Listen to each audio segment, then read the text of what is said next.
para que podamos hacerlo. Ahí empezamos a grabar, ¿sí? Les aviso a todos. Los muteamos por un tema, es más que nada por un tema de organización y prolijidad. Así podemos ordenar esta jornada y pues va a haber un espacio, ahora les cuento.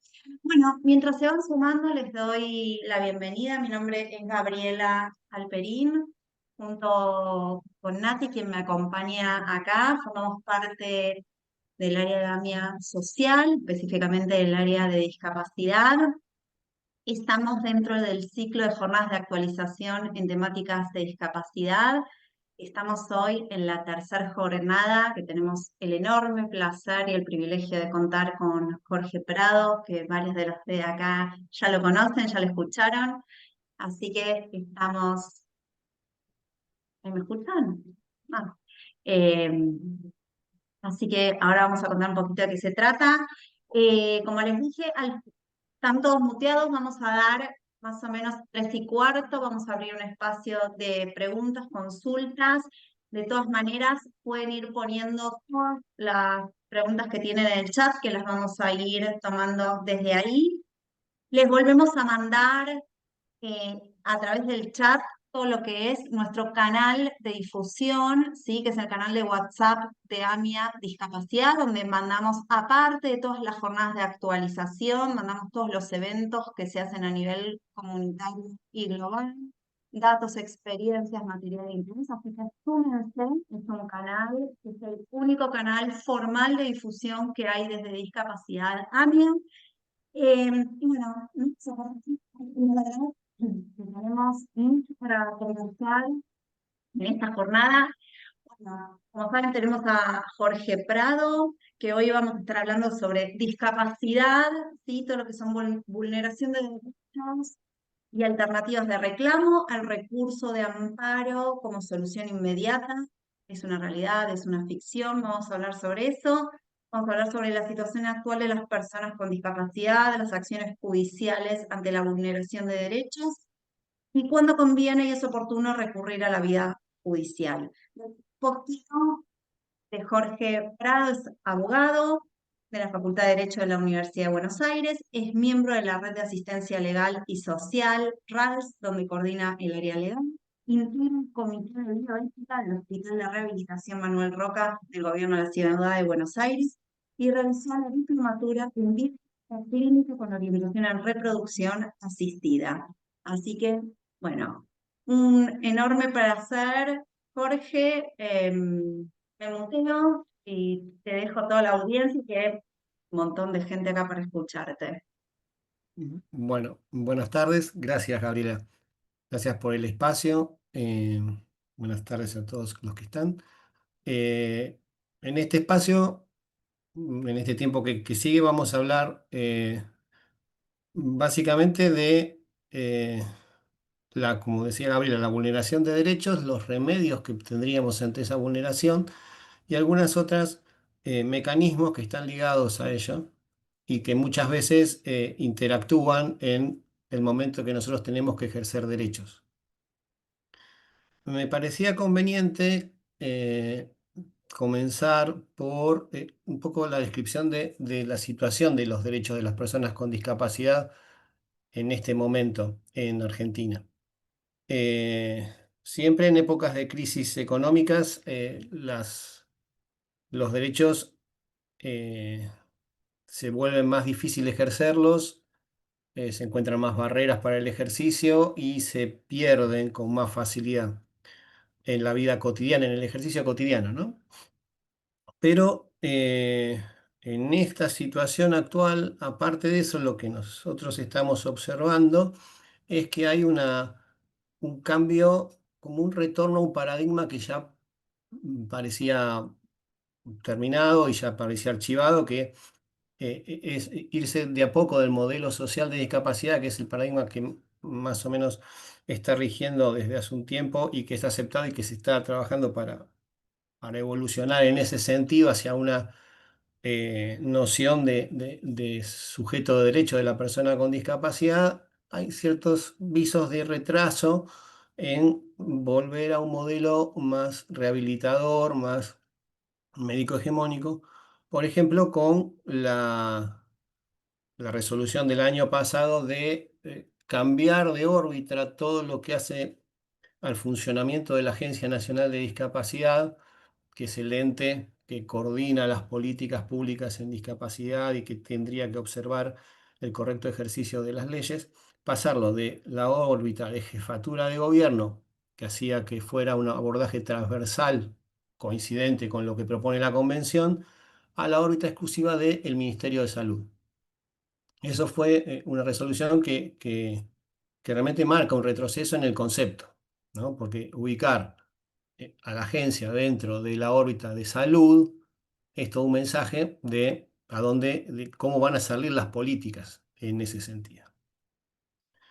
A eso se le suma lo que ya es notorio, el problema de la falta de financiación o los problemas de financiación de prestadores y de prestaciones del nomenclador que imposibilitan también el ejercicio de derechos, porque digamos, los derechos están orientados, por ejemplo, tomamos un ejemplo cualquiera de la convención, la vía independiente, el derecho a ejercer una vía independiente, con apoyos o sin ellos, depende de la persona, pero supongamos que requiere apoyos. Esos apoyos se cubren con prestaciones nomencladas, ¿verdad? Si esa financiación no existe y ese apoyo no existe, el derecho no se puede ejercer.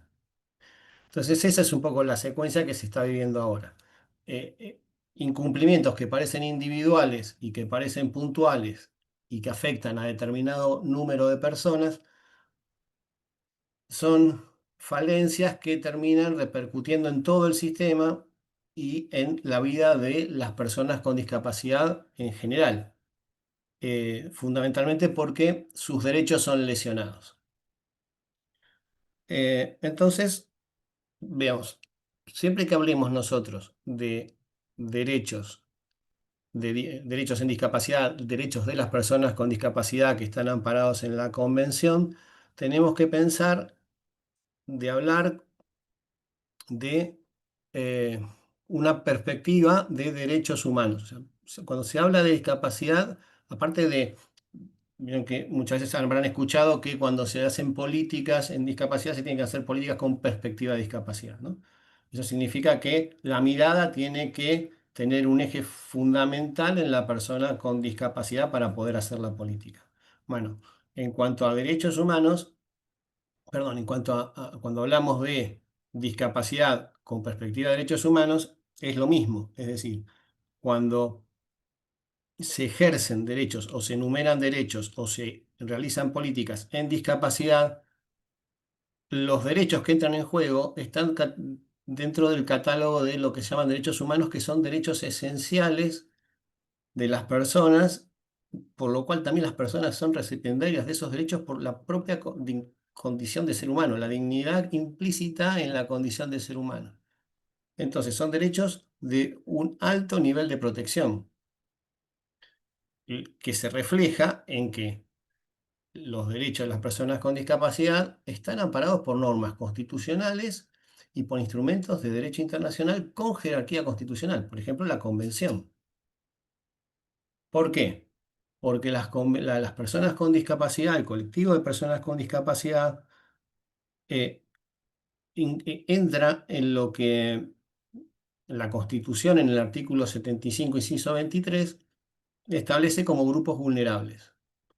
Los grupos vulnerables son aquellos que requieren, por su condición ajena a la persona, o sea, no propia de la persona, no es una condición que viene con la persona, pero sino por la situación socioeconómica que rodea a ese colectivo, eh, que le impide ejercer derechos en igualdad de condiciones, requiere una protección más intensa, normas más concretas, de mayor alcance, que vayan formando como una telaraña donde la persona esté cubierta eh, para poder ejercer libremente los derechos.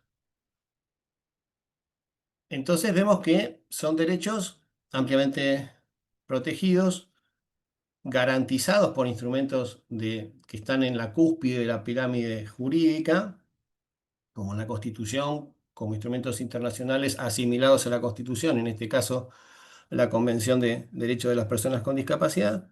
Entonces, partimos de una base normativa sólida, ¿no? Tenemos derechos y a su vez esos derechos se van como derramando sobre leyes nacionales que, siguiendo la misma impronta, van cubriendo espacios específicos, prestaciones de salud, accesibilidad edilicia, accesibilidad en el transporte, educación, ¿no? Entonces la protección es intensa y está garantizada el ejercicio de los derechos. Que pase esto, que esté ese marco normativo, no implica que al momento de llevarlo a la práctica, eh, eso se cumpla, ¿no? Eso se ve en todos lados de la sociedad, digamos, por más que haya normas un caso clásico es el semáforo, digamos, por más que uno todos sepamos que el semáforo en rojo no se puede cruzar, cuando hay un semáforo en rojo la gente cruza igual. Hay gente que cruza, entonces eh, la ley prevé también para esos incumplimientos determinadas acciones que defiendan los derechos. ¿Quiénes son los que van a incumplir en el caso de personas con discapacidad? En la habitualidad que ustedes eh, seguramente tienen en su vida diaria, generalmente es los prestadores de salud, el Estado, las administraciones estatales, a lo mejor en el campo educativo alguna institución escolar. Entonces, ¿qué remedios tenemos ante ese incumplimiento concreto? ¿Qué pasa cuando yo voy a solicitar una prestación, la cobertura de una prestación a mi obra social y mi obra social, la devolución es no lo vamos a cubrir? En el mejor de los casos es no lo vamos a cubrir porque, y dan las razones, pero generalmente no se cubre. No tiene cobertura porque no está en el nomenclador, no tiene cobertura porque no es una prestación básica, porque hay otros procedimientos anteriores a este. Bueno, hay una serie de, ¿no? de argumentaciones que ustedes seguramente ya, y a veces ni contestan, como dice una persona, es la realidad, es así. Por eso yo decía, en el mejor de los casos, contestan y dan alguna argumentación, aunque equivocada, pero la dan, ¿no? Uno está hablando con alguien, por lo menos. Eh, entonces, ante ese incumplimiento hay distintas opciones, de acuerdo a la gravedad del incumplimiento. Por ejemplo, si es se puede empezar por un procedimiento, vamos, no se puede empezar, no, vamos a ir por todo lo que existe. Digamos. Hay un procedimiento administrativo dentro de la propia, por ejemplo, de la obra social, donde uno puede pedir la revisión de la medida ante la propia obra social. Es un planteo administrativo, porque ya otras veces lo hicieron, porque hasta el año pasado me lo venían cubriendo, que lo revisen, o hay una falla en la consideración de la situación, es una situación idéntica a la del año pasado, entonces eh, no llegar a judicializar la cosa y en la parte administrativa a lo mejor lo podemos resolver. Digamos, a medida que vamos avanzando es más efectivo. O sea, esto sería lo menos efectivo en la práctica concreta de nuestra experiencia de bastantes años en esto. Digamos. La cuestión administrativa es reclamarle a la misma persona que le acaba de decir que no. Entonces, tienen una chance, pero es una chance corta, es una chance que generalmente ante la urgencia de los planteos que nosotros vemos que la- las personas con discapacidad tienen, que necesitan la prestación en forma casi inmediata o urgente o indispensable, la dilación de una cuestión administrativa tal vez no es el mejor camino. Hace poco, hace un par de meses, el gobierno dictó el decreto 379 del 2025 que establece una innovación en materia de reclamos, que es la creación como de un campo de mediación optativa en la Superintendencia de Salud o en el órgano que vaya a quedar, hasta ahora es la, la superintendencia, en la cual se va a citar al prestador y se va a citar al beneficiario y se va a tratar de llegar a un arreglo. Es una instancia que se usa mucho en otros campos de la justicia desde hace mucho tiempo. En otros campos de la justicia es obligatoria previa a iniciar cualquier demanda. Tiene que haber cumplido con ese recaudo de haber ido a una mediación, en la cual hay un profesional especializado en mediar. Concurre el beneficiario con su letrado patrocinante, concurre el agente de salud con su letrado patrocinante y tratan de llegar a una solución amistosa en ese campo antes de entrar en un juicio. Es reciente. Yo la verdad no les puedo decir resultados porque ni siquiera se llegó a articular porque todavía están creando los sistemas. Los que trabajamos y tenemos alguna experiencia en esto no la vemos como una solución muy viable tampoco porque es lo mismo, es más bien aparece, claro, como dicen aquí, parece más una opción dilatoria, le dan la oportunidad de dilatar la cuestión a la gente de salud, ¿verdad? De decir, bueno, vamos a la mediación y yo en la mediación voy a decir, no, mira, yo puedo ofrecer, en vez de este medicamento o de este tratamiento, este otro, de tantas horas te doy la mitad, es lo que yo puedo ofrecer. Si vos no aceptás, listo, se cierra la mediación y se sigue adelante. Entonces, inevitablemente parecería que tenemos que terminar en la judicialización de la cuestión. Sí, acá lo que dicen también es, en esta mediación, en este tipo de mediaciones, tienen que ir con patrocinio letrado. O sea que ahí sumamos una situación más que yo iba a describir en el amparo, que es la presencia del abogado. Llegamos a la judicialización de la cuestión, porque volvemos, yo necesito el tratamiento o la persona de la cual yo, mi familiar o la persona que estoy a cargo, necesita el tratamiento, necesita el medicamento, necesita ejercer ese derecho que está siendo lesionado por la conducta de la obra social y nadie me lo está reconociendo. Entonces tengo que ir a un juez en virtud de un artículo de la Constitución que me habilita a ello, del 43 de la Constitución, que dice que eh, cuando la actividad de un privado, por decirlo así, en el ámbito privado, lesione el derecho de una persona, esa persona tiene la facultad de ir a recurrir al juez para que o cese la conducta o realice una conducta que evite la lesión del derecho. ¿Verdad? Entonces, la vía que existe en el derecho para esa defensa judicial es la acción de amparo. Entonces, aquí no vamos a entrar justo ahora en la cuestión de hablar específicamente de la acción de amparo, eso lo vamos a hacer en un ratito, pero acá quiero detenerme un momento. ¿Por qué? Ustedes seguramente ya lo conocen, ya saben, ya lo vivieron. eh, Cuando la discapacidad irrumpe, digamos, en la escena personal, familiar, todo se trastoca, ¿verdad? Hay un cambio de dinámica brutal, en la cual empieza a ingresar un montón de personas al ámbito de la vida íntima de la persona, de la vida familiar, y se cambian las rutinas y se cambia todo. Entonces la persona tiene que empezar a familiarizarse a estar con el terapeuta, estar con el fisiatra o estar con el asistente o estar con la persona de la obra social con la que voy a llevarle los papeles todos los meses para que me habilite. Empieza a aparecer un montón de gente con un montón de situaciones nuevas que generalmente son de tensión, ¿sí? Si vamos a judicializar la cuestión, lo que se tiene que tener muy en cuenta es que va a aparecer otro personaje o otros personajes que son el abogado, el juez, ¿no? Con otra serie de situaciones que van a sumar hasta todo lo que tiene. Eso es para que tengan en cuenta, o sea, porque muchas veces uno escucha como, sí, yo pongo una acción de amparo y ya lo solucioné.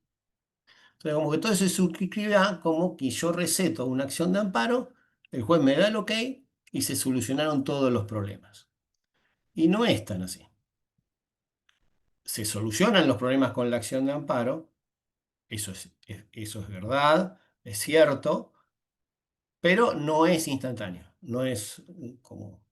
como una leche en polvo, una cosa que se mezclan dos cosas y sale el producto. No es así. Eh, ¿Por qué no es así? Porque los procesos judiciales requieren de tiempos para el ejercicio de los derechos. Porque sí, ¿por qué? Porque yo voy a ejercer mi derecho de solicitar que cese la conducta de quien me está negando la prestación o que modifique la conducta de quien me está negando la prestación, porque esa negativa es una lesión a mi derecho de acceso a la salud. Pero el sistema es bilateral, entonces van a ir a la obra social a decirle, bueno, acá le están diciendo que usted está lesionando el derecho a la salud. ¿Qué tiene que decir a todo esto? Ejerza su defensa. Entonces ahí ya aparece otro actor y empezamos a discutir, ¿sí? En los estrados judiciales, digamos, ¿no? Empezamos a discutir quién tiene razón. Y el que va a mediar ahí es el juez. El juez va a pedir pruebas, el juez va a pedir descargos y el juez va a resolver en un momento.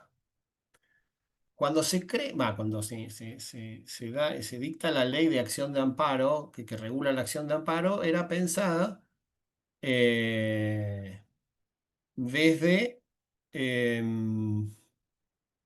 actos de la autoridad administrativa. Fue pensado para eso, para ponerle un freno al Estado cuando el Estado avanzaba así violentamente sobre los derechos de los ciudadanos y el ciudadano no tenía nada con qué rápidamente frenar eso. Entonces, la acción de amparo era una acción, como dice la ley, una acción expedita, una acción urgente, en la cual el juez, yo presento la acción de amparo y en 48 horas me lo tiene que estar resolviendo. Eso es lo que dice la ley.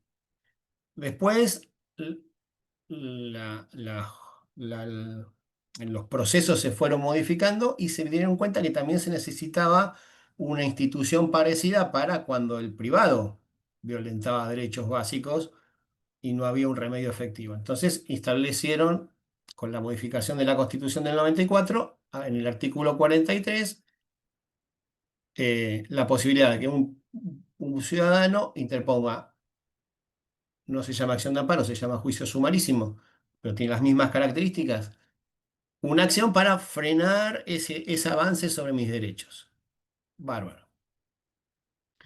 También es una acción expedita. Es un juicio mucho más breve que los juicios que nosotros conocemos habitualmente. ¿En qué va la brevedad? En que cuando el juez le va dando vista a cada una de las partes para que vayan accionando, generalmente los plazos son, en un juicio ordinario, son de 10 días hábiles. La prueba se puede producir en un periodo muy largo. Acá todos los periodos se reducen. Y los traslados, como se dice judicialmente, el traslado es de darle, el juez le otorga vista a la otra parte para que accione, para que ejerza su defensa y vea lo que le presentaron y haga lo que le está pidiendo el juez, son de 48 horas, ¿no? Tenemos plazos más breves. Tenemos etapas que no se cumplen, es decir, hay pruebas que no se piden porque llevarían mucho tiempo y no son, no sé, la cuestión es ser breve acá. Pero ¿qué pasa? Esas acciones de amparo, esos juicios sumarísimos, están dentro de un sistema que está colapsado por donde se vea. Entonces, esas 48 horas iniciales, esos resoluciones rápidas del juzgado, no pueden salir rápido porque no se puede físicamente resolver porque está atorado de trabajo. Entonces, ¿cuál es lo que generalmente se hace con un juicio de amparo? Se hacen juicios de amparo, se inicia el juicio de amparo, pero en el pedido de juicio, en el pedido, perdón, en la demanda, en la descripción de lo que yo estoy solicitando, por ejemplo, que la obra social o SECAC brinde, no sé, por poner el medicamento tal, de acuerdo a la prescripción médica del médico de cartilla. Y también pido, aparte de pedir objetivamente lo que yo considero que es mi derecho, solicito que el juez dicte lo que se llama medida cautelar. La medida cautelar es una medida que se dicta durante el proceso antes de la sentencia, en cualquier momento antes de la sentencia, para afianzar el resultado. Es decir, yo, por ejemplo, pido un medicamento, ¿sí? Que lo tengo que tomar ya, tengo que empezar el tratamiento con el medicamento, ¿sí? Porque el médico me dijo que sí. Pero la sentencia a vistas va a tardar un año, año y medio. Entonces, a mí me va a servir que al año y medio me digan, sí, tiene derecho a tomar el medicamento que tenía derecho hace un año y medio atrás, pero ahora cuando lo tome ya el efecto, es más, necesita otro remedio porque este ya no le es efectivo. Entonces, para que, como dice la jurisprudencia, no se torne ilusorio el, el resultado perseguido, en determinadas circunstancias de urgencia y con un determinado y muy pequeño grupo y de pruebas y de argumentación, el juez puede obligar a la otra parte a decir, bueno, vamos a seguir discutiendo. Vamos a seguir discutiendo, vamos a ver quién tiene razón, vamos a recibir su prueba, vamos a tener audiencias, vamos a hacer todas las etapas procesales necesarias de un juicio de amparo. Pero antes, usted tiene que empezar a cumplir con lo que está pidiendo la parte. Usted tiene que empezar a darle medicamento, usted tiene que empezar a cubrirle la prestación, ¿sí? Entonces, se evita que el resultado de la acción de amparo sea ilusorio. Me expliqué más o menos la idea de la medida cautelar. Ahí radica fuertemente la eficacia de la acción de amparo como un resultado efectivo ante la lesión de un derecho. ¿Qué pasa? Como todo, es el juez el que decide. Y el juez puede decir, mire, yo leí el amparo y la verdad, acá no hay lesión, no hay nada, y desestimo el amparo directamente. Eso es una opción. Puede decir, tiene razón, acá hay una lesión, pero no meritúa una cautelar. Entonces la cautelar la postergamos y seguimos adelante. Son distintas. Todas esas traen consecuencias a la persona que lo va a reclamar. Yo quiero ser muy enfático en esto porque uno, vuelvo a repetir, uno cree que inicia el amparo y ya tiene el resultado, ¿sí? Pero no es tan así. Es necesario iniciar el amparo, sí, es necesario iniciar el amparo, pero tenga en cuenta que va a tener tiempos, va a tener contratiempos, va a tener... ¿por qué? Porque la base del sistema judicial es la protección del derecho de defensa en juicio. Y yo tengo derecho a defensa en juicio de mi parte, como también tiene la otra parte. Entonces, si a la otra parte le resulta injusto o no ajustado a derecho la resolución por la cual me obligan a mí previamente a cumplir como obra social, yo puedo apelar esa decisión. Puedo ir a un tribunal superior a decir, mire, revisen esta decisión, porque no está ajustada a derecho, no cumple con lo que dice yo, me está obligando a hacer algo más de lo que la ley me obliga, ¿no? Y ahí tres jueces van a decidir si fue ajustada a derecho o no, o si fue ajustada a derecho, pero el alcance se tiene que limitar, ¿no? Porque el alcance era muy largo, entonces vamos a limitarle un poco. Por ejemplo, le vamos a poner una limitación temporal. Lo va a tener que cubrir por 100 días y después volvemos a hablar. Entonces, es un proceso dinámico que siempre puede estar modificándose. No es que usted consiguió la cautelar y ya cerró todo, se puede ir a su casa tranquilo, que nadie lo va a venir a molestar. No, el proceso sigue. Tiene la ventaja de que consiguió la cautelar y puede acceder al derecho. Pero eso es cautelar, es provisorio. ¿Se va a confirmar con la sentencia o no? ¿O se va a confirmar con la sentencia en forma parcial? ¿No? Va a decir, sí, tiene razón el demandante, pero el alcance va a ser tal, en vez de el que está pidiendo él, ¿sí? Por ejemplo, hay un caso, justamente lo vi la semana pasada, que se resolvió la semana pasada, que era de una habitación de una persona con discapacidad, en un lugar determinado relacionado con una prestación. Entonces, el juez dice, sí, tenía una cautelar que había asegurado eso, pero cuando llega la definición del juez dice, sí, está bien, tiene derecho a la habitación, a la habitación de la vivienda, ¿no? tiene derecho a esa vivienda, a vivir en esa vivienda, que no era de él, la brindaba una institución. Pero por un año. Dentro de un año trate de conseguirse otra. Si no, este, eh, eh, va a tener que, mejor dicho, dentro de un año va a tener que salir de ahí, sí o sí. Le doy un año para que salga, porque bueno, había otras circunstancias en el medio del juicio que habían cambiado las situaciones de hecho, que ya no era tan necesaria la vivienda. Era una sentencia bastante ajustada a derecho, pero le puso una limitación que no estaba al principio. A eso quería ir, ¿sí? Em, lo importante también en el amparo es determinar, la ley de amparo dice lesión, menoscabo, ¿no?, de derechos, conculcación, y que la lesión sea arbitraria, manifiesta, inminente. ¿Eso qué significa? Que el juez va a evaluar todo eso. Tiene que haber una lesión al derecho, un perjuicio en la persona que sea claro, que de una leída ya el juez se dé cuenta dónde está la lesión. No tiene que empezar a indagar a ver si voy a buscar a un médico que me diga cómo sería, porque ahí ya estamos hablando de otra cosa. Si requiere todo ese camino, ya el juez va a decir, no, esto no es una lesión manifiesta. Tiene que ser clara, a la lectura se tiene que dar no eh, el componente médico a lo mejor, pero sí que hay una lesión del derecho, que el no poder acceder a ese tratamiento le genera un perjuicio grave a la persona. Esa relación tiene que estar clara. Eh, la oportunidad para colocarlo es justo cuando se produce. Muchas veces, y lo habitual, y no estoy haciendo un juicio de valor, sino que es entendible, bueno, yo trato de evitar el juicio porque es un problema más, es lo que yo decía, voy a tener que pagar un abogado, voy a tener que ir a un abogado, voy a tener que el abogado me va a empezar a llamar, me va a pedir que vaya a firmar, que vaya, que cuente, que va a una audiencia, que dos audiencias.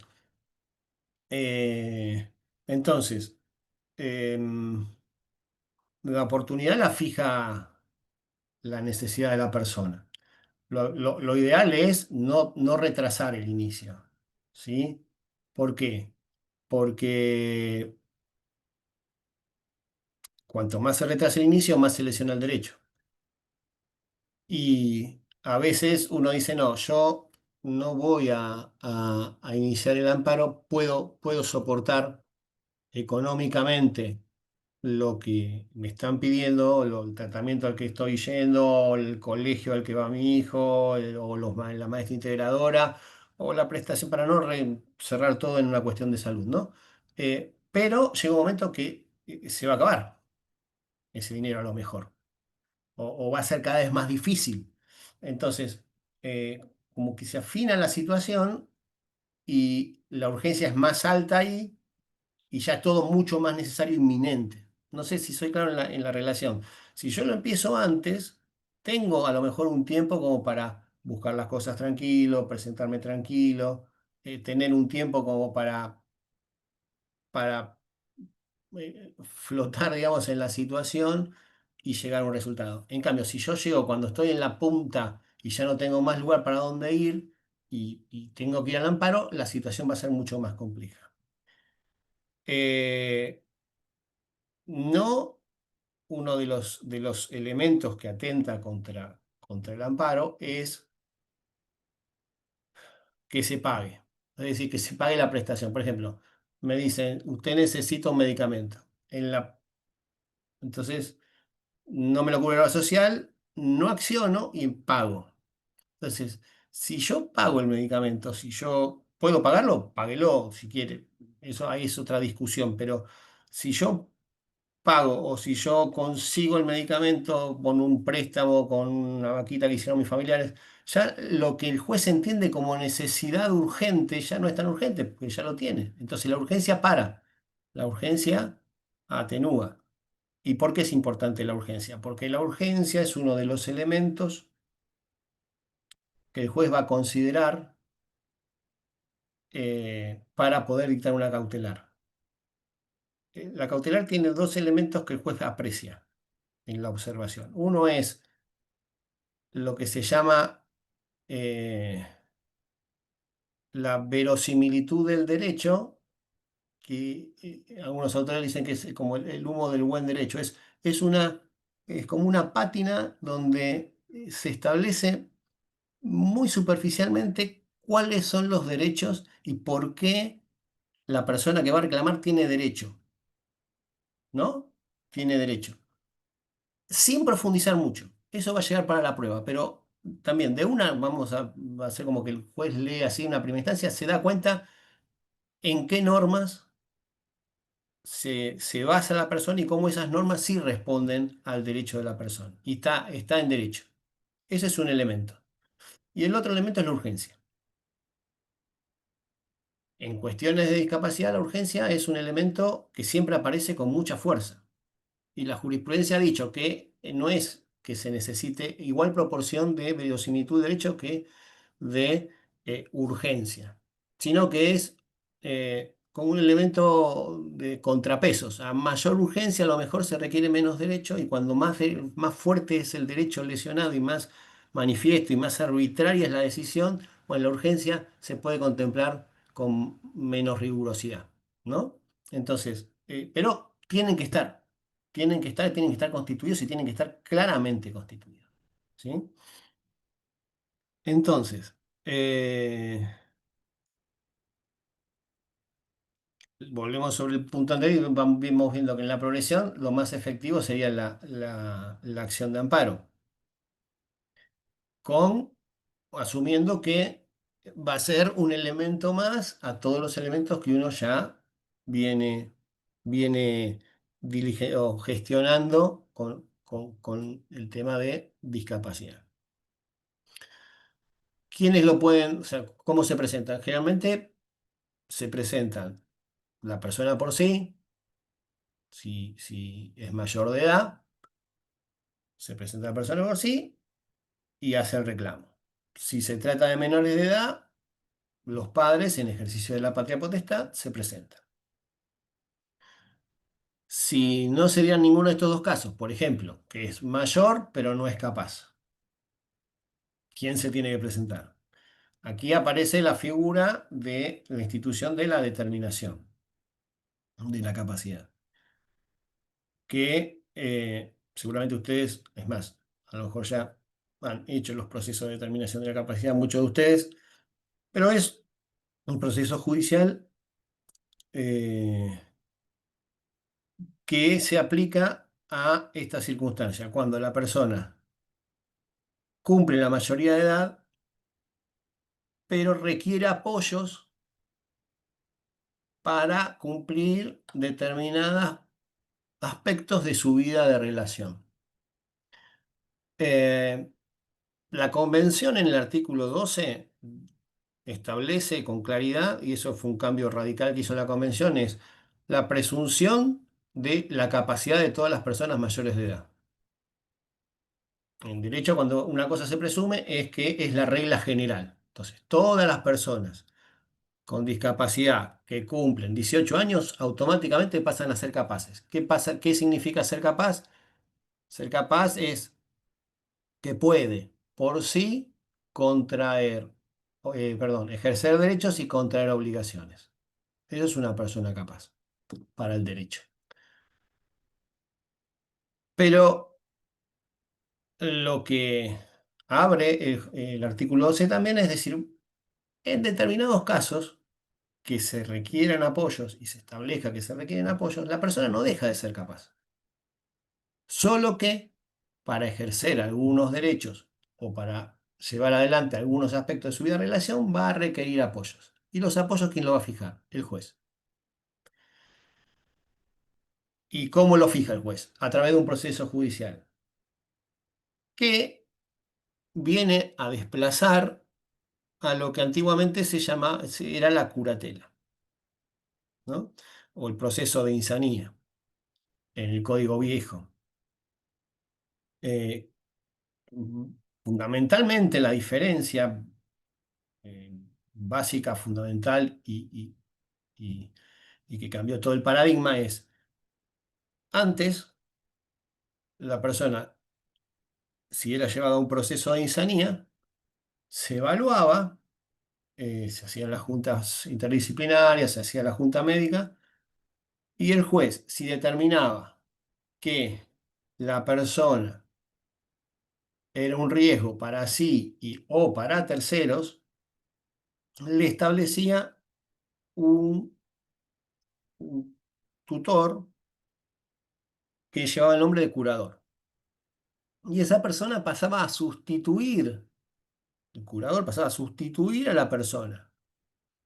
¿Esto qué significa? Que las decisiones iban a ser del curador, porque el curador era el que mejor entendía la necesidad de la persona, que no podían valerse por sus propios medios, en ningún aspecto de su vida. ¿Sí?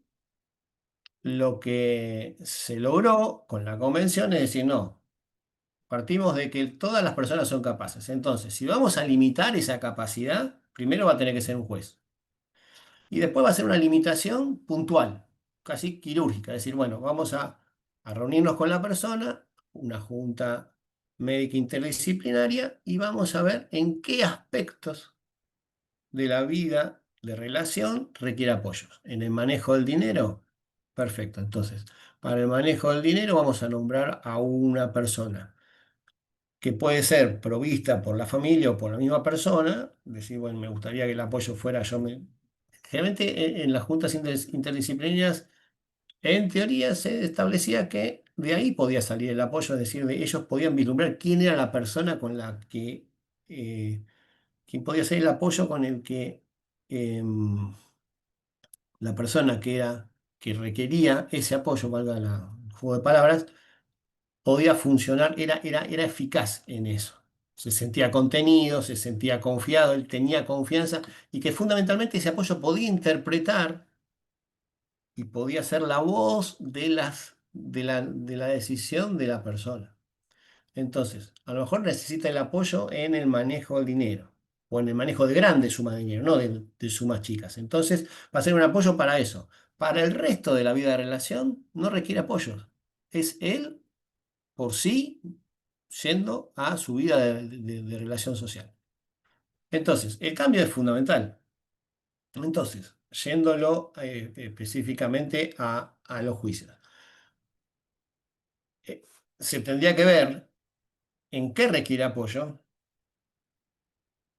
y si requiere apoyo, por ejemplo, para una situación que puede ser estresante como participar de un juicio, bueno, se va a presentar el apoyo, se va a presentar el apoyo como representante y va a acceder. Y el apoyo va a funcionar como un representante. Pero es importante recordar que el apoyo no sustituye a la persona con discapacidad en la decisión, sino que justamente apoya, es quien transmite la decisión de la persona. Pero la decisión siempre termina siendo de la persona con discapacidad. Eso es fundamental, es el cambio clave. Eh, en los procesos de determinación de capacidad se han cambiado bastante la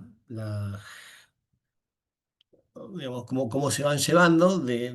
Fue un cambio muy importante dentro de la justicia, un cambio conceptual, ¿no? Dentro de toda la institución del Poder Judicial.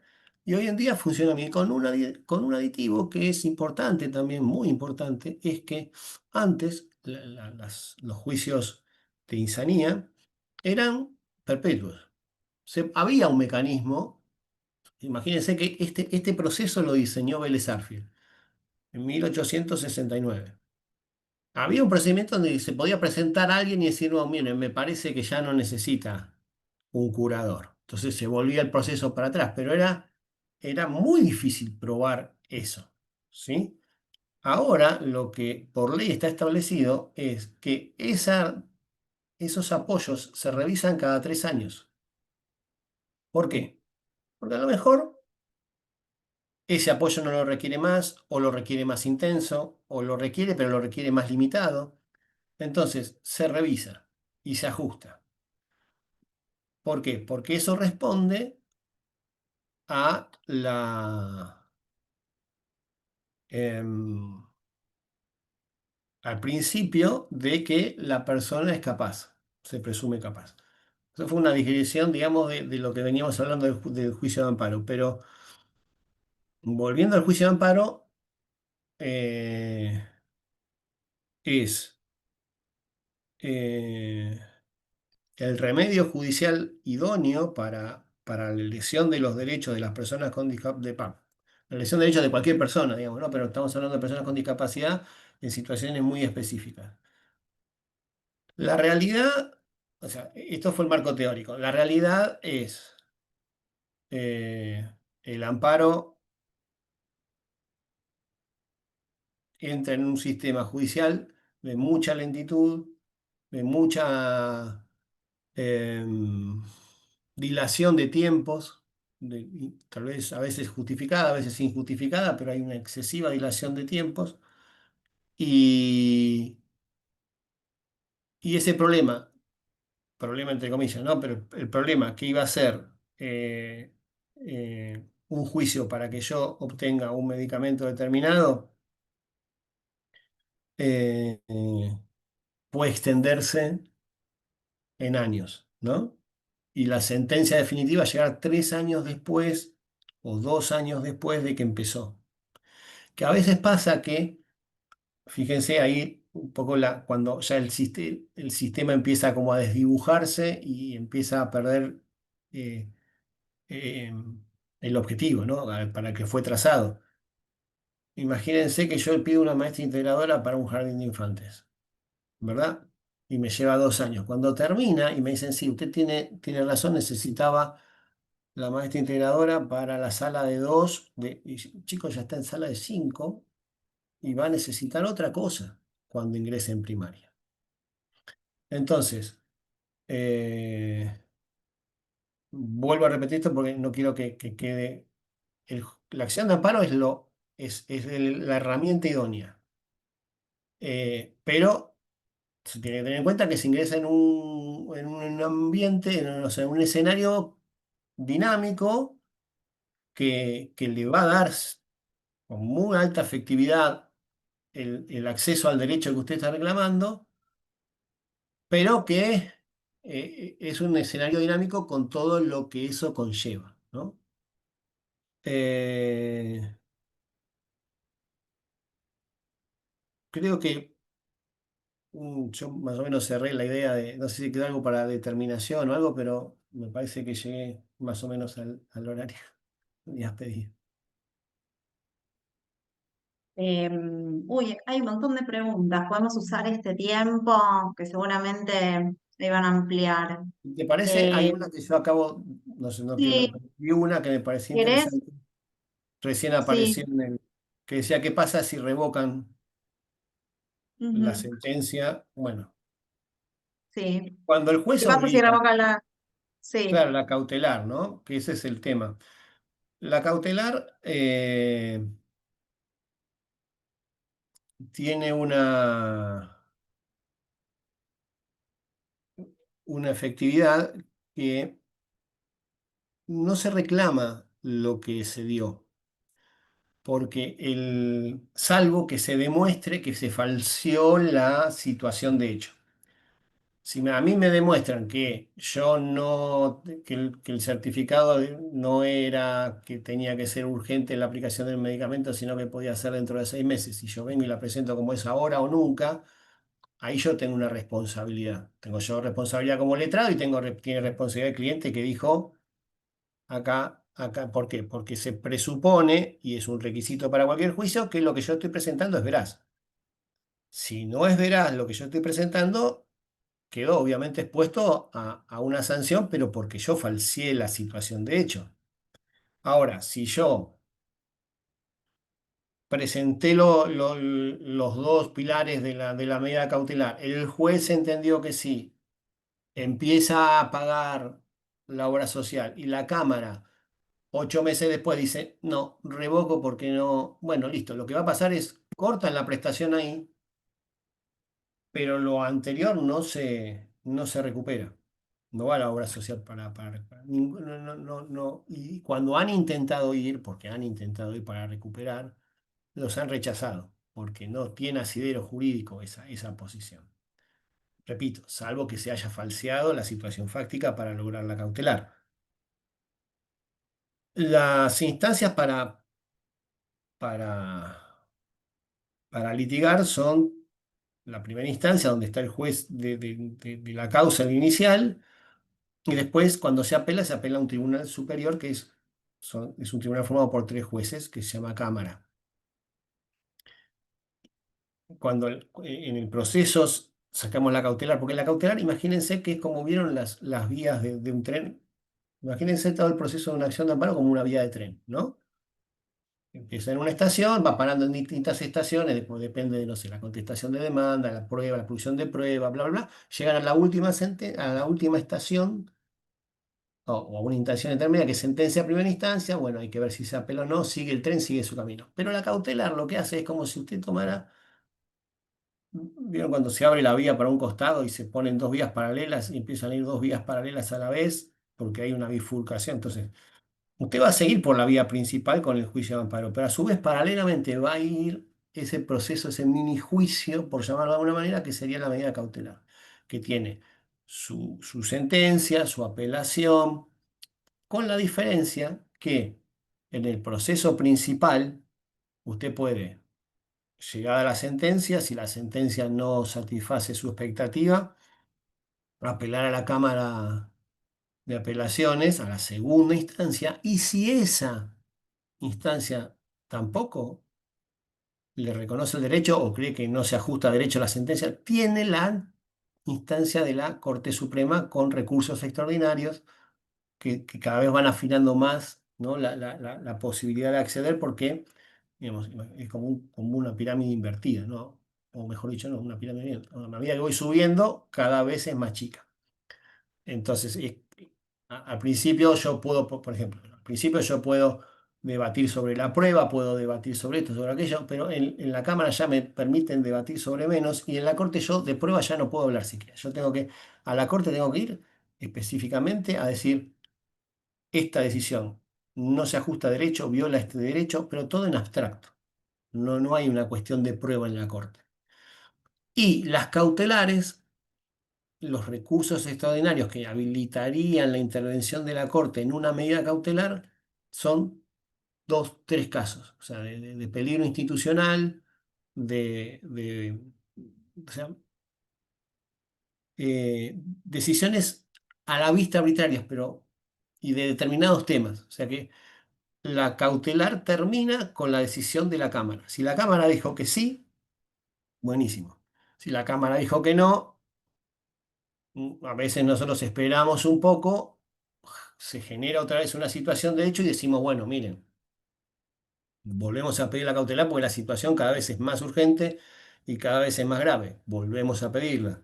Porque total, la cautelar se puede pedir dentro del proceso hasta la sentencia en cualquier momento. Obviamente que más cerca de la sentencia, si yo voy a pedir una cautelar en el momento que el expediente entró o está por entrar, que está en la prueba terminada y está para entrar sentencia, y me va a decir, tiene que ser muy, muy grave la situación para que me la den, va a decir, ya sale la sentencia. Lo que pasa es que la sentencia a lo mejor tarda unos meses. Y ahí está la gravedad. Bien, hay un montón de preguntas, Jorge, un montón. Bueno, bueno. Que bueno, empezamos bueno, a ver, preguntan, voy desde el principio. Ante una situación en donde la prepaga, por ejemplo, tiene la prestación en cuestión de auditoría, ¿pasado qué tiempo es incumplimiento? Perdóname, no te escuché bien. La prepaga tiene el pedido en La auditoría. prestación, claro, en situación de auditoría que comentaste. ¿Cuánto tiempo hay que esperar para que sea un incumplimiento? Ahí el tiempo en realidad es la urgencia. Si ingresó en auditoría y está, no sé, un mes, ya al mes tienen que expedirse. ¿Por qué? Porque se tiene que hacer valer la urgencia. Pues no es lo mismo, vuelvo a repetir, un tratamiento que a lo mejor, eh, y también qué tienen que auditar, porque a lo mejor tienen que auditar varias cosas, entonces el proceso de auditoría se extiende, pero si yo necesito un medicamento, que lo necesito tomar ya, y es el medicamento, y lo que tienen que hacer es saber si el ANMAT o está dentro de en los medicamentos oncológicos, que está dentro del circuito, no se tiene que hacer otro medicamento antes que este. Todo eso se puede resolver rápido. Y si no se resuelve rápido, porque faltan auditores, porque se trabó el expediente, porque hay una pila de expedientes que no se pueden ver, bueno, yo no me interesa. Yo corto esa comunicación y voy al juez. Porque lo que yo tengo que hacer valer es la urgencia. Obviamente, hay una parte de la ley que dice que el amparo es admisible cuando no haya instancias administrativas previas a cumplir o no haya remedios administrativos o judiciales que le den una solución a ese problema sin intervención de un amparo. Después de mucho tiempo de sentencias en el mismo sentido, se dijo que la vía administrativa previa, la Constitución la sacó. O sea, eso era de la ley vieja, de la ley que era cuando se hacía el amparo exclusivamente contra el Estado. La vía previa no es requerida, justamente por ese problema de achicar tiempos. Y los remedios administrativos tampoco, si no son eficaces. Si yo voy a ir a una auditoría o si yo voy a ir a una revisión administrativa de la decisión y me va a tardar 3 meses, y cuando digo, bueno, no lo voy a hacer, presento el amparo y cuando se presenta la demandada me dice, ah, pero no cumplió la vía del reclamo administrativo ante la obra social, yo le voy a decir, mire, eh, esta era la vía expedita, yo necesito una solución expedita, que el juez en última decida si está bien o mal. Y el juez generalmente, esa cuestión no, tenía que ir a la vía administrativa, no, tenía que esperar que se expidiera la obra social a ver qué hacía, si se lo aprobaba o no se lo aprobaba, y lo tiene pendiente de esa decisión un mes, y no, digamos, no se lo va a decir así, pero digamos, usted está jugando con el tiempo que tiene el tiempo de su lado. Entonces yo pongo el expediente acá y digo, bueno, no cumplió con la vía administrativa porque yo tenía el expediente y no pude resolverlo. Y pasaron un mes y medio. No, eso es una lesión manifiesta. Eso es un constitutivo de que sí el amparo es viable. Bien. Sigo. Consulta a la obra social IOMA del Estado. ¿Es posible iniciar el recurso de amparo? Sí, Ok, sí, de hecho está repleta de recursos de amparo en su contra. bien. Em, ¿Cuándo se Perdón, configura lo el... tiene que hacer, Sí, discúlpame, lo tiene que hacer en la jurisdicción que corresponde a los tribunales de La Plata, porque el domicilio de idioma es en La Plata. Entonces, y se rige por una ley eh, propia que hace que todos los tribunales que entiendan en eso tienen que ser radicados correspondientes a la justicia de La Plata. bien, tengo acá. ¿Cuándo se configura lesión? ¿Depende del tiempo para una contestación? La lesión se constituye por distintas razones. Puede ser que la lesión la constituya una falta de respuesta oportuna en el tiempo que hace que, lo que yo decía antes, cuando llega la respuesta no me sirve. Si por sí o por no ya no me sirve.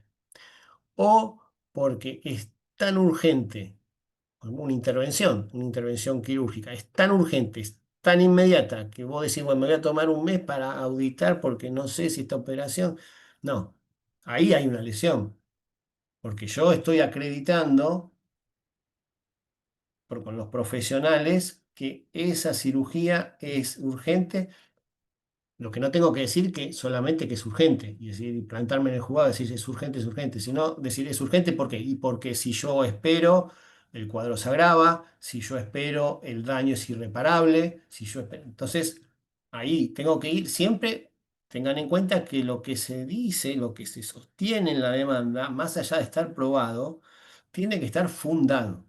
Es decir, no es urgente porque es urgente, sino es urgente porque, y porque si no lo hace, pasa todo esto. ¿Por qué este medicamento y este no? Y porque si yo aplico este medicamento, tengo esta consecuencia. Y si aplico este otro, las consecuencias son resultados adversos colaterales que este otro no lo tiene.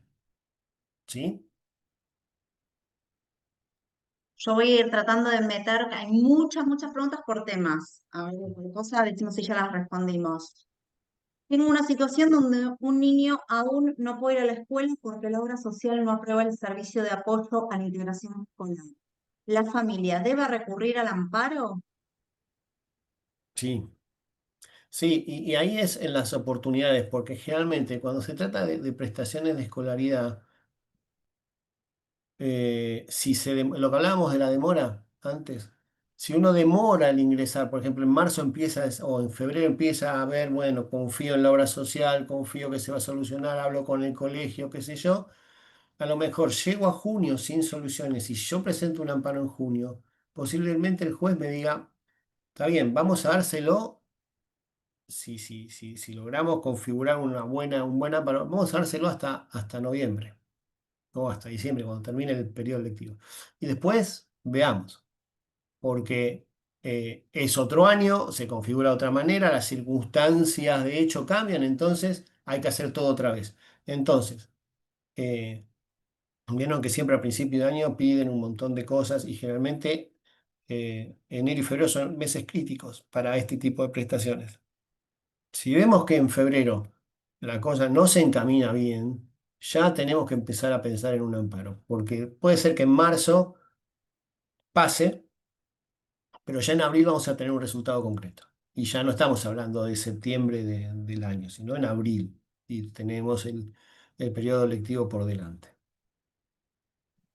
Acá, bueno, te hago las dos preguntas y vos fíjate cómo nos contestamos. Uno es dónde se tramita la cautelar. ¿Hay abogados de oficio gratis? Y después hay varias preguntas. ¿Qué tipos de abogados es ideal para estos tipos de casos? Mm. O hay Eh, instituciones, también vuelven a preguntar a instituciones de abogados especializados en discapacidad de manera gratuita. bueno, vamos por partes. La cautelar es un juicio dentro del juicio. Es decir, la cautelar se tramita dentro del juicio principal. Yo inicio un amparo por un tratamiento X. Eh, Cuando presento el amparo, ahí presento la medida cautelar y le pido al juez, dicte la medida cautelar. Entonces, todo eso se va a producir dentro de ese escenario y no tiene efectos fuera de ese juicio. Si yo logro una cautelar para Juan Pérez, que necesita un medicamento X, yo esa cautelar no se la puedo aplicar a Pedro Gómez, ¿sí? Para Pedro Gómez tengo que hacer otro juicio, otra cautelar, etcétera, etcétera. Distinto es si es un proceso colectivo, pero eso es otra historia. Yo estoy hablando de amparos individuales. Si es un proceso colectivo, el proceso colectivo es cuando u- una persona abre el juicio a que todas las personas que están en la misma situación se sumen. Entonces, la decisión que sale de ese proceso, que es mucho más complejo, imagínense, se maneja mucho más prueba, pero la decisión que sale afecta a todo el colectivo. ¿Sí? Eso es lo que llaman amparos colectivos. ¿Vieron? Cuando se logra un amparo colectivo en algún tema, modifica la situación general, no individual. Acá estamos hablando de amparos individuales. La resolución va a ser solo beneficiaria para quien la presentó, no para otros. Y respecto de los abogados, perdón que me olvidé esa parte, existen abogados o cuerpos de abogados de oficio, existen que tienen ciertos requisitos de gratuidad, es decir, tiene que tener el peticionante tiene que tener determinadas condiciones. Por ejemplo, en la Facultad de Derecho hay un consultorio jurídico gratuito, existe también en la Defensoría, también asesoramiento, derivaciones. Y el abogado que eh, en eso, los abogados todos saben amparos. O sea, el amparo es algo que se maneja, pero siempre, como en todas las profesiones, quien se especializa en algo es más idóneo que es.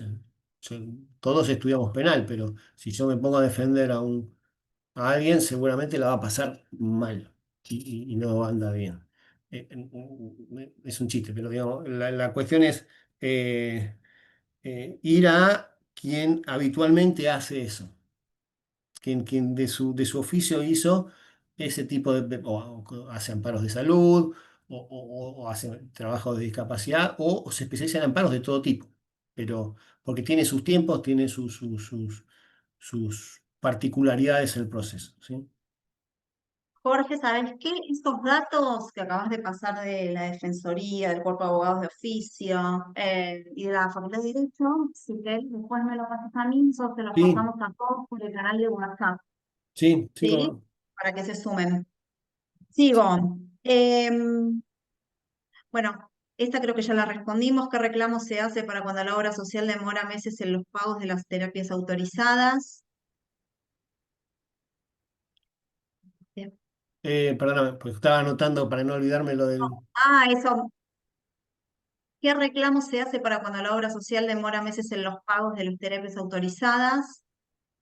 Esa es otra cuestión, es otra vía. El problema ahí es que el amparo es solo por lesión de derechos. O sea, cuando un derecho es lesionado, conculcado, arbitrariamente, bla, bla. Cuando pasa a reclamo de dinero, como si fuera deuda dineraria por falta de pago, los jueces, primero, no entran dentro del objeto de un amparo, porque la parte patrimonial en un amparo no entra.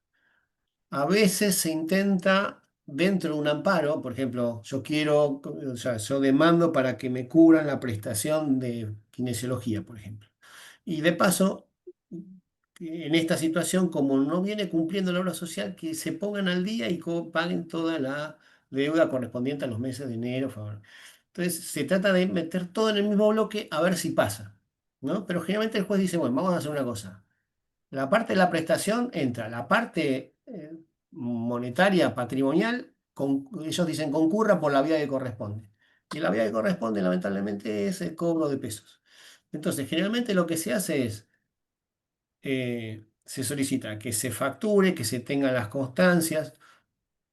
Si no se pudo pagar, si no se pudo pagar, eh, eh, em, se reclama como deuda dineraria. Entonces se tiene que presentar la persona en un juicio de cobro de pesos contra la obra social, y generalmente si va paralelo a un amparo por la misma prestación, es decir, el prestador que está reclamando la deuda es el mismo que viene realizando, va a ser la prestación que se está reclamando que la cubra la obra social, y por ejemplo surge una cautelar en la cual le da derecho, le reconoce el derecho a la prestación, eso puede ser una buena fuente como para decir, para justificar por qué no le están pagando. Si ya la prestación estaba dada, reconocida y no le paga, aunque se la reconozca, inevitablemente va a ir por cobro de pesos, porque es una deuda dineraria. Acá dice, mi hijo empezó con un medicamento, la prepaga lo está considerando, nosotros lo compramos y es caro, si lo compramos con el descuento común, la medida cautelar no va a dárselo con urgencia. ¿Es así? Eh, sí, lo que pasa es que cada situación es particular. En esa situación, el principio es, si usted paga, demuestra que puede. Pero en este caso, por ejemplo, si se puede plantear esta situación, mire, el remedio es urgente, ¿no? El remedio tiene que empezar a tomarlo urgente porque si no pasa todo esto. Yo tengo esta plata, yo pagué, pero yo no lo puedo sostener. Entonces, a lo sumo, el juez le va a decir, bueno, porque ¿cuándo funciona un amparo? Cuando hay un daño, ¿no? Hay un daño concreto. El daño concreto se salvó un mes, pero al siguiente mes lo va a tener. Entonces yo no puedo esperar a que el daño, digamos, de esa entidad, el daño se efectivice como para que yo pueda ingresar al amparo. Yo puedo decir, mire, la situación es esta, no lo cumplió, yo hasta puedo decir, yo no puedo omitir que yo ya lo tomó, ¿no? Porque si yo lo compré, salvo que haya un registro en la obra social de que no se oye, que haya un registro en la obra social de que se pagó el 70% o el 30% o el porcentaje que corresponda, aún así se puede hacer énfasis en la urgencia. Ustedes piensen siempre que la urgencia es la que va a marcar la viabilidad del amparo. Entonces, podemos haber pagado por la urgencia, por la necesidad, por la desinformación, ¿no? Pero eso no justifica a la conducta de la obra social. Entonces, esa conducta es lesiva. Y a lo mejor dirán, bueno, s- se evalúa y cuando llega el momento de que tenga que pagar otra vez y no lo cubra, ahí no lo compre y lo adelanta en el expediente. Dicen, la obra social está incumpliendo, ¿no? Intímelo a que cumpla.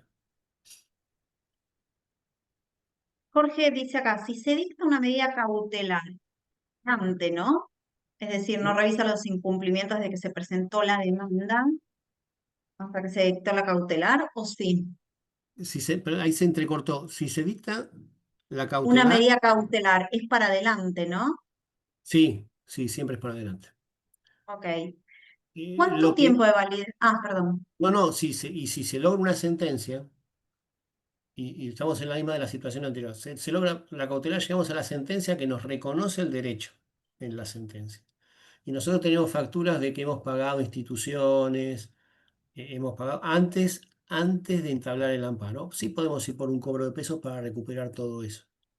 ¿Por qué? Porque tenemos la sentencia de que la obra social tenía la obligación de pagar y no pagó. Entonces podemos ir, no por un amparo, por un cobro de pesos a recuperar toda esa plata, que va a ser un juicio mucho más largo. Eh, ¿Cuánto tiempo de validez tiene un amparo? eh, la validez en cuanto a la sentencia, o sea, cuánto tiempo... la- Entonces, el que puso este tiempo de validez del amparo, si quiere que lo amplíe en el chat, a ver qué quiere decir. Em, Acá sigo. Espera. ¿Una persona puede tener dos juradores Perdón, por los Gaby, mismos apoyos? Gaby, pero ahí Sí. están ampliando a la pregunta anterior y dicen sí, en cuanto a la sentencia. En cuanto a la sentencia, una vez que está firme, es decir, que quedó tal cual el juez la dictó en primera instancia, no tiene vencimiento, en tanto y en cuanto la situación que cubría la sentencia subsista. ¿Sí? Vamos al ejemplo más. Maestra integradora para primaria. Listo. Tenemos sentencia definitiva en primera instancia no apelada. Bueno, eso no tiene vencimiento. La obligación sigue. Ahora, cuando llega a séptimo grado se terminó, obviamente. Pero eso sería Claro. cuando cambia la situación de hecho, la sentencia ya se desdibuja. Pero mientras no cambie la situación de hecho y esté firme, no tiene vencimiento. ¿Puede tener dos curadores la persona con discapacidad por los mismos apoyos? Sí, puede ser. Los apoyos generalmente los proponen las familias, los evalúan la junta interdisciplinaria sobre todo, y puede ser que sí, que sean más de uno. eh, Tal vez es más difícil encontrar dos apoyos para la misma situación, ¿no? Pero a lo mejor se complementan, a lo mejor o sea, el apoyo está nombrado eh, en, en vistas de la mejor calidad de vida para la persona. Pueden ser una nómina de apoyo, uno puede decir, bueno, varios apoyos, porque a lo mejor el apoyo por la vida propia que lleva ese apoyo, a lo mejor no puede estar cumpliendo constantemente eso, entonces hay otro que hace lo mismo y lo va cumplimentando. La discapacidad es sumamente dinámica y la ley tiende a tratar esa dinámica también. Bien. Las obras sociales piden que los acompañantes tengan certificado con resolución 1014. ¿Se puede reclamar mediante amparo que acepten acreditando experiencia? Perdóname, no entendí bien la pregunta. Las obras sociales piden que los acompañantes tengan certificado con resolución 1014. Mm. Bien. ¿Se puede reclamar mediante amparo que acepten acreditando experiencia?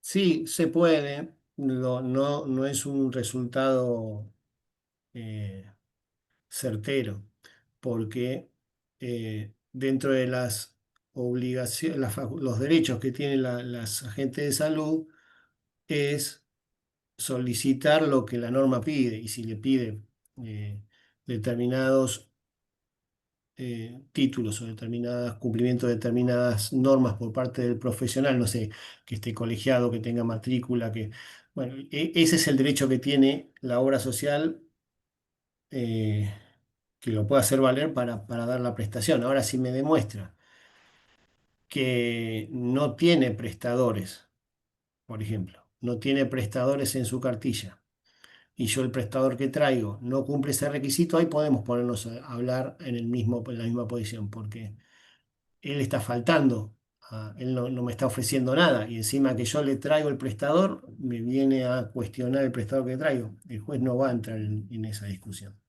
va a dar la derecha al peticionante. Bien. Em, ¿La obra social puede quitarme las prestaciones si reclamo judicialmente?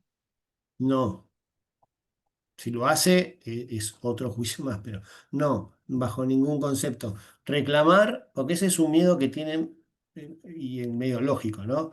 Que se tiene siempre. Si yo voy, que me está dando kinesiología, Teo, y yo voy y le pido maestra integradora y no me la da y yo la judicializo, me va a empezar a sacar todo.